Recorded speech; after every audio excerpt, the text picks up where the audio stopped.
Let's continue learning about ways to search for data within strings.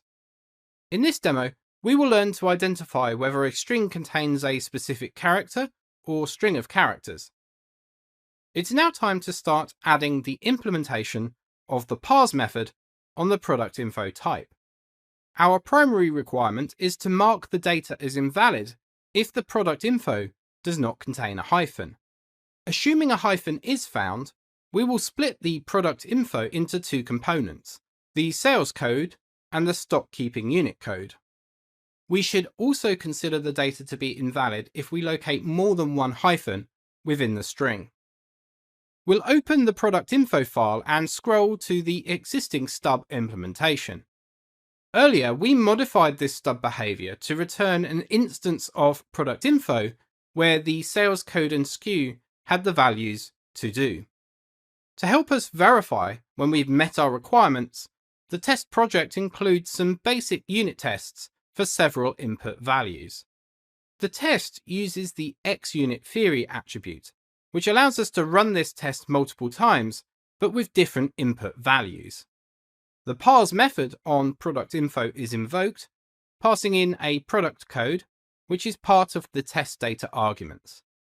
We then assert that the parsed sales code and SKU match the expected values from our test data. I'll scroll down so we can view the test data that's in use here. Several scenarios are tested.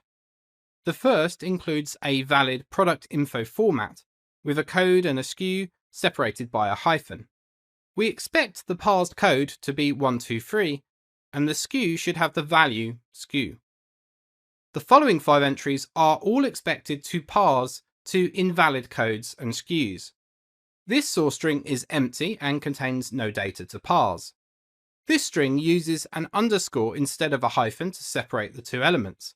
We're not required to accept such formats. The next entry has a code followed by a hyphen but is missing the SKU. This entry has a hyphen and a SKU but is missing the code.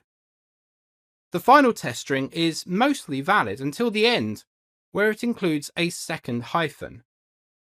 Before we add our implementation for the parse method, let's run the current tests.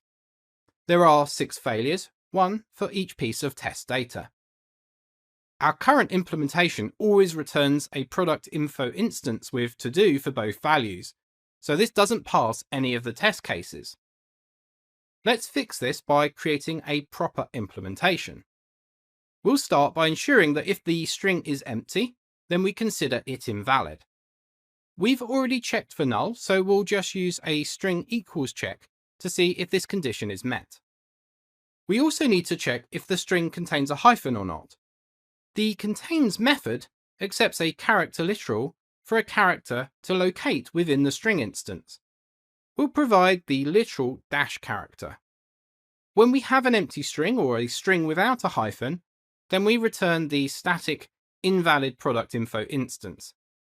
If this check succeeds, then our next step is to extract the code and the SKU from the string. How might you choose to achieve this? Again, we have a few options, but using the split method is a viable choice here to split the string at the hyphen character.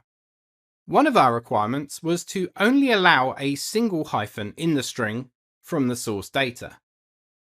After splitting the string, we can check whether the length of the parts array is not equal to 2.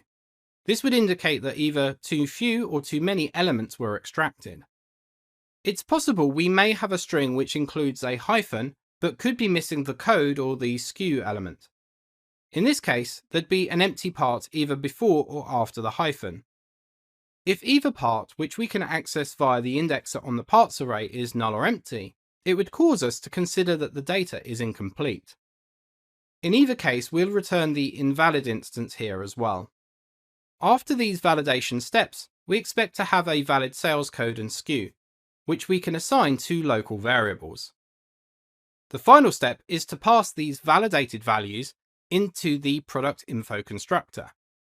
Hopefully, we've now completed our implementation and it should meet the current requirements. We could validate this by returning to the unit test class and rerunning our unit test. All tests are now passing confirming that our implementation is sufficient and working as required.